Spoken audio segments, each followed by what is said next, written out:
Today, I'm chatting with Camille and Georgie, the duo behind Bronte and SOMA. Camille and Georgie, welcome to The Formula. So you both had front row seats at Mecca, watching hundreds of beauty brands either make it or crash and burn. What were the telltale signs that a brand was going to be a hit or a bit of a flop? Bit of a dud, if you will. Bit of a dud. Well, fortunately, by the time they get to Mecca, Yeah. there has been a pretty extensive screening process. So not many of the Mecca ones flop, but in saying that, I think there's definitely, when you look consistently, I had the privilege of working with at one stage, I think it was 90 plus skincare brands, and lots of, your Drunk Elephants and Glow Recipes and pretty much the best skincare beauty brands in the world. And definitely I think there's a consistency around quality of ingredients and products that perform and do something for your skin. And customers have got so much more savage, I think, post-COVID and understanding skincare and benefits, and they expect a lot now from their beauty offer. And I think a sensorial experience without necessarily a skincare promise or beautiful packaging or a really credible brand story, all the layers and all the kind of storytelling needs to come together. It's not enough, I don't think, to have one element. So we saw pretty consistently, and I think Georgie would have seen it in lots of the brands that you worked with in your concepts, that it's a lot about the storytelling and the layers and the reasons why behind things, and then the product obviously itself has to perform and deliver if you expect a customer to come back and part with their money a second time and fall in love with your brand. So it's everything, basically. Like a brand could be the best product that's ever existed, but if it doesn't have everything else, well, it's not going to really make it and cut through in the market. Yeah, I think you also need to, the why a brand was created. Like what gap did it fill or what customer pain did it solve? Particularly like if you think around retail teams, they get so much training on all the brands. And so how do they remember when a customer comes in what to recommend? So the story, all of those layers and strategy have to be thought about. Then how do you distill it into like a 2-second sentence that you can recall, like, oh, why this brand's amazing. Exactly. So let's go back to the beginning. You both had incredible careers at Mecca. What made you want to walk away from those dream jobs to start the brands? Maybe we were crazy. I feel like every business owner thinks that a lot. Not just once, a lot. They wonder. And we both loved Mecca. Like I truly adored my time there. If I was ever to stay and work for a company, I think that the role I had and the team and the environment was perfect. Yeah, their staff retention is really good. Like everyone I've ever met that works there has been there forever. It's an amazing place to work. It's really, we loved and it. some of I initially came from an environment that you worked incredibly hard, but you probably didn't form friendships, whereas at Mecca, I think you equally met like-minded people. They're incredibly creative and they problem solve. It's a big company, but it's like a startup, as in figure it out, find a way. It's work hard, play hard. Exactly. It's just sensational. So I think wanting to leave was something we certainly took our time to consider and really thought about, and we would only have done it to create a brand that we felt had a real cut through and a purpose. Like no one needs another beauty brand for the sake of it. Like what was the gap it was filling and what wasn't in market already. And so we really challenged ourselves a lot around that space. So the time you bought your makeup and your beautiful fragrance and your amazing skincare, you're kind of pretty much out of pocket. And so then when it comes to body care, you end up sort of back in pharmacy or supermarket for your body washes or lotions or kind of big volume products. If we got to experience some of the beautiful brands at Mecca, we loved them. But, it might be a 250ml bottle for $40 and you see your husband use it half. And you're like, no! Stop! And we're like, oh. And then also working really big careers at Mecca and having little children, you have no time. So you're not going to the spa, you're not taking care of yourself, and you're certainly not putting yourself forward. But really beautiful body care makes you feel amazing. So we kind of put those elements together and went, well, how do we get this feeling of these beautiful brands and experiences we get at Mecca, but make it accessible for everybody every day? Because it's something that we loved and we got a snippet of, but we wanted more. We want to be able to have a 50ml or I should say 450ml bottle or a 750ml bottle, depending on the brand, and your whole family can use it and it's clean and safe and everyone enjoy that experience rather than going, oh no, that's mine. That's yours. Don't touch it. Yeah. Who used it all? Who used it all? So yes, we felt body care was really a space that felt underdeveloped and underconsidered, very much from an accessible price point. And that beautiful packaging that still looks like it's really expensive. Yeah. Camille, the name Bronte has such a beautiful story. It's connected to your great-grandma. How important was it to have that personal connection to your first brand? You might make me cry. I always get super emotional when we talk I'm very about. close to my grandma, so Okay, well, look, I'll try and keep it together. But no, we spent so long ideating, and we had lots of different name options, and we were going back and forth, and we had some criteria. We wanted something that was quintessentially Australian, that really showcased the very best that Australia has to offer, which we hope that the brand portrays. And when you think around those layers and storytelling, we wanted something meaningful to us. I think, like you said, we've left our careers, trying to inspire our kids and hopefully leaving a legacy. So we wanted something that felt personal. And then it was actually Georgie. So Georgie knows how much my nonna means to me. She's 99, an Italian migrant. She kind of moved to Australia with nothing, survived Second World War, migrated here, and obviously started from scratch. And the fact that she's still alive today, is healthy, is living on her own at 99. wow. She's just incredible, and she's so with what it. a powerhouse. Yeah. She's so with it. She's got so much personality. Like, if any of us have ever been stuck, we go to her. She's got all this wisdom, and she's just incredible. So Georgie knows how much she means to me. And so Georgie was like, well, why don't we go with Bronte? Bronte's where Nonna was born in Italy, a tiny town at the base of Mount Etna. And I've called my daughter, whose first name is Mila, but her second name is Bronte, as a bit of an ode to Nonna. So Georgie was like, that's perfect. And I think we just instantly both went, that's it. You've obviously got the beautiful Bronte Beach. It is quintessentially Australian. It's a short form name that sounds as you pronounce it. It sounds, we wanted something that wasn't tricky and that, wouldn't trip customers up. And then obviously, yes, very grateful that we landed on that name, because it means from a legacy standpoint. And it must mean a lot to your nonna. It does. However, she's so savvy. So obviously we told her that we were going to name the brand Bronte, and she was thrilled. Then we asked her to do a photo shoot. And she said to me, which I haven't held up my end of the bargain, so I'm in a bit of trouble at the moment, but she said, I'll do this photo shoot for you if you get married or baptise your kids, and you have to pick which Classic one. Italian. Oh, Catholic Italian. that is classic Italian. That is incredible. Which one did you decide on? Well, No, neither at this point. neither at this point, but I said to Georgie, it'd be great, we could do another shoot with Nonna, and then I said, I think I'm going to have to at least get married or baptise the kids. Yeah. But she was unbelievable. So we shot her. I don't know if you've seen any of the I imagery. didn't realise it was your It nonna. was actually Nonna. So we took her down to Elwood Beach. Obviously, we'd love to get her to Bronte, but that might be a stretch. But she, for her age, she wanted no fuss. Like, don't fuss over me. She I'll stand doesn't here. look 99. Yeah, and we had all different props, and I had different styling options.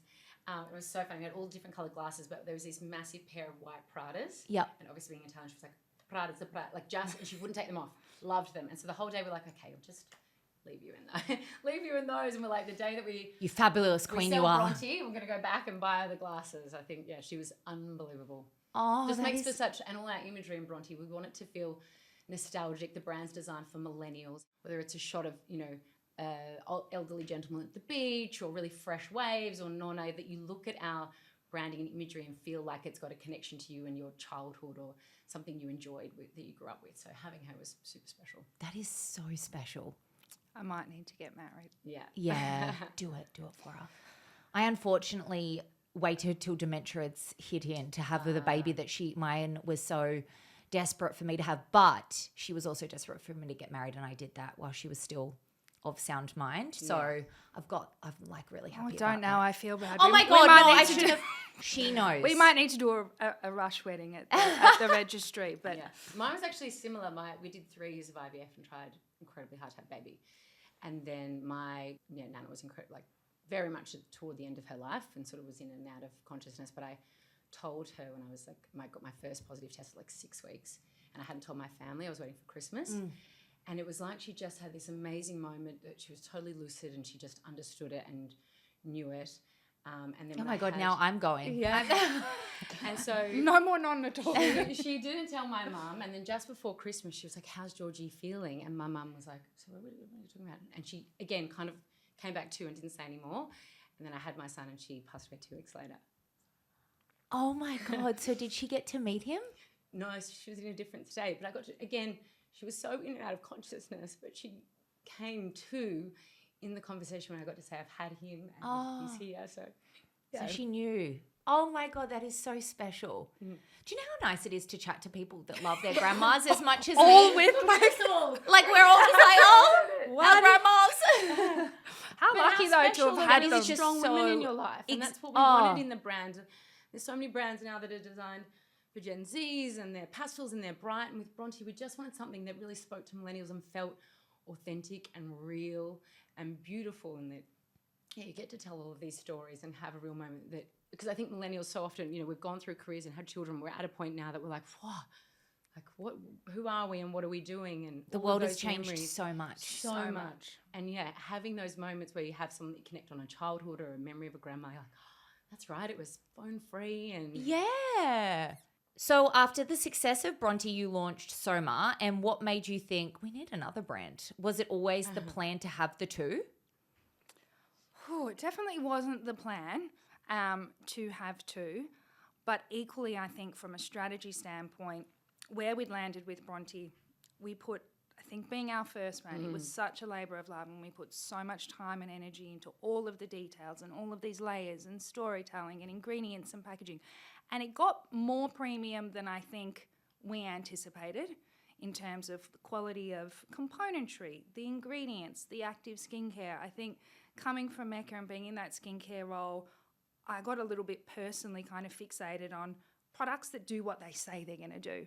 And found a passion within skincare for more of your derm-led brands or your brands that had kind of active ingredients, and I could tell we're going to do something and have a benefit, and felt like you were getting value for your money. And so I think as we developed Bronte and formulated, we had so much to learn, and we had quite onerous clauses leaving Mecca, so we did a lot of desktop research.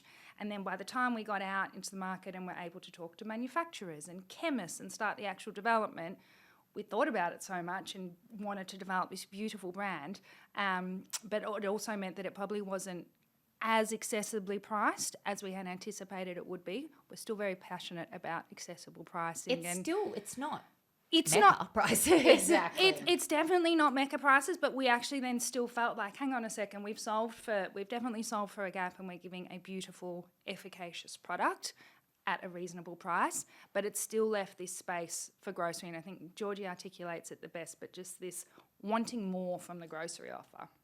Yeah, so I think initially our ideation started around grocery, because as I said, we would work at Mecca, have all these beautiful products, but then, we'd be realistically shopping at 9 at night before the world of click and collect with our kids, and like, what do we need and what's available? And you're looking at like this tiny selection, and it just felt like nothing was kind of hit the mark. It felt very maintenance, Monday, daily essentials, and we had that crave to want more. So that's where the ideation started. But as Camille said, we do love a premium experience. And scents, we got incredibly, I think we were so passionate about the pore and the lather and all of these elements that our chemist, I think, was ready to shoot us, because on top of it, we were like, and we want it to be clean, and we meet Credo clean beauty standards. And so all of those elements made grocery a bit trickier. But as Camille said, we were learning so much. And so in getting Bronte to its beautiful place, we found there's a very interesting space and trend we think happening in beauty. There's prestige and then there's grocery. But actually a lot of people like, what is in the middle?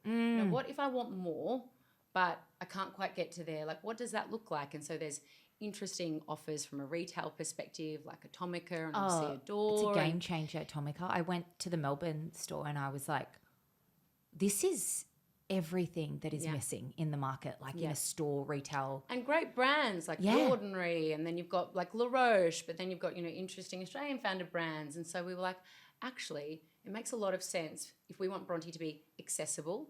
If it's the fatigued mum millennial, she's probably going to grab it at 9 at night, Priceline, Atomica, wherever it might be open. Or does she want a prestige experience in a department store?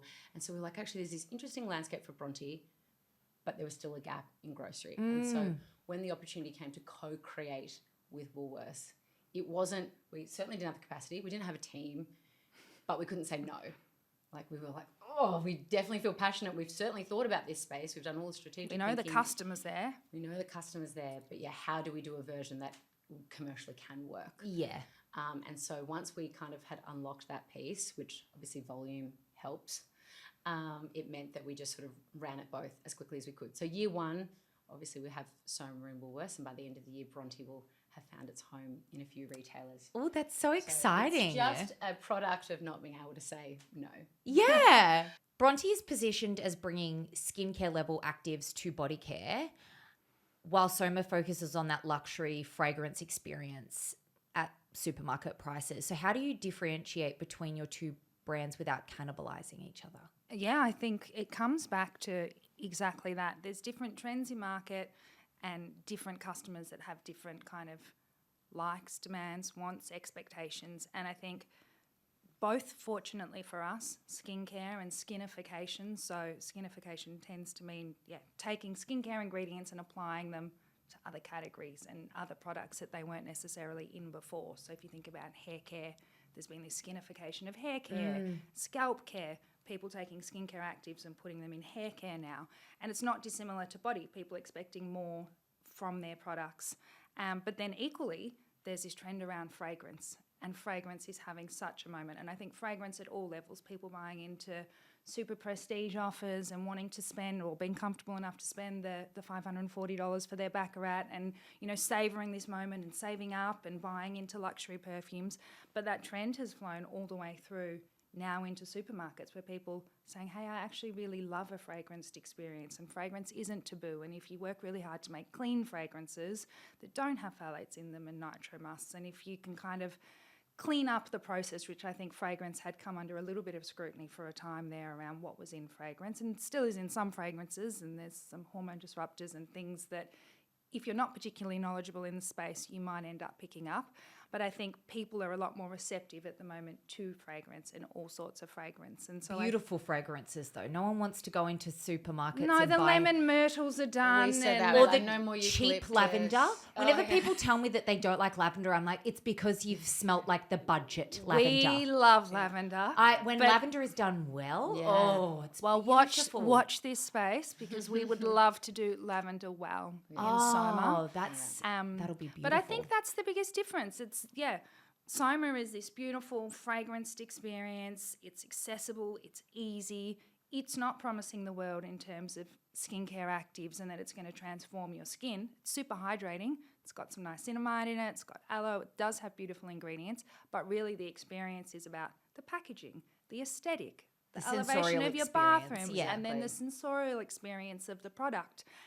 Whereas Bronte will, and even more so when we look at the MPD that we've got coming, help you treat different concerns, change, the feel or the colour or the texture of your skin through either tools or ingredients. Which we love, especially coming into summer. Yes. So hopefully, customers can see the difference. And actually, I think as well, retail strategy, they won't be sitting side by side. And we've hopefully found them both at homes that really make sense for where the customer's shopping. Yeah, that makes sense. Yeah. Different customer needs a different brand. Yeah. Or the same customer even might want two different things. Like they might want a more affordable body wash, but then a body lotion that does more. Exactly. What was it like? Because Mecca, to a lot of Australian women in particular, is kind of like a famous person. So just like if you worked, like I have a friend that worked for the Kardashians many years ago and everyone's like, what was it like? Tell us everything. Tell us what it was like actually working at Mecca. What don't people realize about the business? Oh, I love Mecca. I think the business, I think Joe Horgan is unbelievable. I got a really lucky period. I was there over 6 years. And so I joined in 2017 where it was still very much like a big startup. But it was before kind of the huge rise of Maxima and then merged Cosmetica and Maxima to Mecca. And so it was still very much like you could walk over and sit on someone's desk and say, how are we going to get this project done or how are we going to land this initiative? Or you could kind of stand up at the office and sort of see everyone. And it was very, as I say, like a startup. Like we're all in it together. Everyone so believed in bringing great customer experience and great brands. And Mecca and Joe give you the authority to do that. There was always the saying that do the wrong thing for the right reason. So if it cost a bit more but the design was amazing, or if you could refund that extra product because the customer, it felt so important to them, you could really push more than previous places I'd worked that was very like, here are our rules and our policies and guidelines. So I think as a business, that entrepreneurial mindset meant that you can do anything you want. So I started in retail operations. I then came and looked at a project on services, then became the head of services. At the time, they only had makeup, and so we launched fragrance services and skincare services, and then all of the wild things you see at George Street in the flagship, and then what was flagship going to look like and how was that different, and then onto new concepts, which was designing the Burke Street space and everything that was kind of atypical to product on a shelf, and how do you push this experience, and how do you make customers access some or allow them to access something they can't easily, and it's all centralized in this amazing Mecca, which is a great word obviously for the brand. So I think the ability for people to evolve in the space is super fluid. If you're willing to work hard and you've got an idea, there's total autonomy to just give it a go. You can write a pitch and you can come up with the commercials and say, this is what I want to try. And I think the business is so open to that. So I've always found they've probably moved that far because they've had great people working for them. But believed in their staff as well. In them and gave them the space to figure it out. Like new concepts or head of new concepts, that's not a title that you grow up and think, I'm going to develop new customer In year 12, experiences. I'm going to be the head of new concepts. Yeah. I never was like, I'm going to podcast because they didn't exist. Yeah, or are you going to focus on retail experience and what does that look like? You could just evolve and grow as a person within the business. And I think, it's brilliant. There's so many people I know that have jumped from product development to marketing over to ops. Like, it's just totally fluid. And if you're willing to work hard, they're so there to support you. I love that. I think as well, there's so many brilliant women working together. Women, when they are together under a roof, like the best jobs I've had are, a bunch of really funny women savvy, collaborative. wanting to work hard and just build beautiful friendships as well. It's, Yeah, it was And really care about what special. you're Magic. doing. That level of quality always comes Exactly. out because women have that attention to detail, and they, that last bit matters. You don't just go, that's near enough, good enough. No. Happy it's to gotta torture be- yourself to get to as close to perfection as possible. Yeah. Yeah, it's women make everything so good. I've got a juicy question for you. As Mecca insiders, what are the cult products customers ask for all the time that are genuinely worth the hype? And what are some overhyped products that make you go, oh God, silly billies? Oh, I'll take two. I've got so there's this one brand that is a little known French brand, a love brand of so many of the Mecca team members, and it punches, I think, well above its weight in terms of sales versus probably the brand awareness. The brand is Cosmetics 27. Yeah. And Never heard of it. The founder is an incredible French woman. Her name's Michelle. She actually worked at L'Oreal at one point in time, and she's a chemist and had an injury and then went and couldn't kind of heal her skin from a skiing injury. And so she developed a product with particular ingredients that are well known for their healing properties. And then she created this product called Balm 27. And it is this decadent, beautiful moisturiser. I will be going straight to Mecca to purchase. For your face, but obviously you could use it on your body, but it's an incredible, quite a rich, thick moisturiser, and it is divine. And once you use it, unfortunately, you will probably not be able to not use it.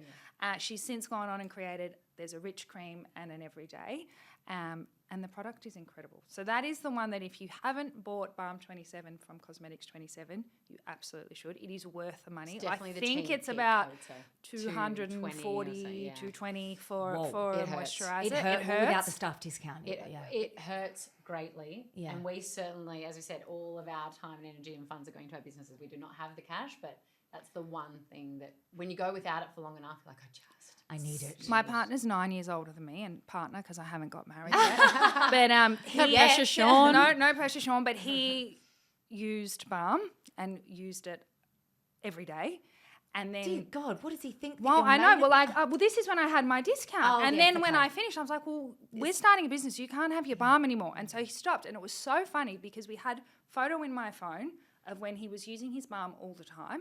And then when he'd stopped, and there's a beautiful girlfriend, or now a girlfriend, but she used to work for me at Mecca, Jordan, and she's obsessed with Cosmetics 27.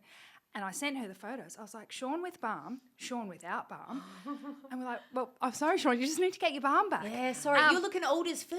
You're looking a bit old. So he's got his Balm back, and it genuinely, his skin looks a million times better. He doesn't have Botox or fillers, and he's not that way inclined as a male for him and his choices, but he loves Balm. And it works. What an insider And then tip. the overhyped, I would say, is your Sol de Janeiro sprays. Oh, Yeah. God. Unless you're 10. Like Good answer. overhyped, they don't last very long. The ingredients behind them, I just think people can do better from a fragrance standpoint. Yes, actually. I completely agree with that. That's a good one. Did I steal your thunder with balm? I thought this may be why I Stole should my go for thunder with balm, but I also think a moisturizer. Yes, there's lots of serums and gels and whatever it might be, but actually if you just put on a great An moisturizer, everyday you beautiful feel- It's a moisturiser. bit like why we started with the essentials range with Bronte.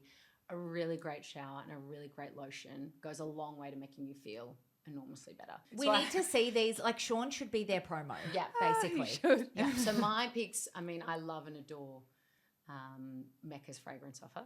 Love Diptyque. Oh, the fragrances and the knowledge of the staff that work in. I've walked in there and like told them my preferences before, and they've just gone, "Oh, you'll love this," and Yeah. they just So good. they nail it every time. Yeah. I also think with fragrance, I mean, skincare, and if you're going in for skincare or makeup, it's kind of got to perform or do something. So you're trying to also figure out what do you like, what's it got to do. Whereas fragrance, you know if you love it or not. There is no rules. Just smell it and enjoy it. So anything Diptyque, obviously home and candles, but I am probably quite biased to the Byredo scents. I love a smoky, oody. They have some really, really great scents in Byredo. So All right, looking ahead, what's next? very excited for Bronte's summer campaign. So I think with bodycare, we always said it had to be on a shelf because to feel it, we've worked so hard on the scents. I think our Bronte Sea Salt is like second to none. I just, every brand in every scent category, I just love and adore that scent. So to be on a shelf, we feel passionate about testers and sampling, but we have some really fun summer campaign ideas because obviously the brand so leans into that. We wanted to bottle the Australian lifestyle. And again, very nostalgic, millennial. So I grew up in Queensland, surf life-saving culture. So very, very excited for Bronte to have its home, but then we activate it in the way that we had always imagined. Yeah. If you want to take Soma. We've been working on lots with Soma. We obviously had this incredible opportunity to partner with Woolworths and create something that we knew the customer wanted, but you're equally a little bit constrained with Woolworths. You work on a range review window. It's every 12 months the range review opens up, and we were so grateful for the opportunity to range the body wash. But we'd always envisaged more. So when you think around aesthetic-led or design-led products, scent experiences, it obviously lends itself to many more products outside of just a body wash. So there is lots, and we actually were fortunate enough to be up here talking to the category manager and our buyer at Woolworths yesterday, presenting a lot of newness to him. That's very exciting. And he left smiling and excited. So I think we might have hit the nail on the head with a few of the, hopefully all of them, but at least a few of the things that we showed him. So watch this space. Hopefully everyone can have a lot more Soma in their lives. Yeah. In And Bronte. probably about 6 months' time. Well, thank you both so much for joining us today. It has been so lovely. We've gone on many different caveats. tears, but the there was wrinkles, poor tears. Sean. Sean with his before and afters and the balm, but I've really enjoyed it, and I know that the UBs will too. So thank you so much. Thank you for having us. Thanks for having us. Thank you so much to Camille and Georgie. That was just such a good chat. Thank you so much for watching us.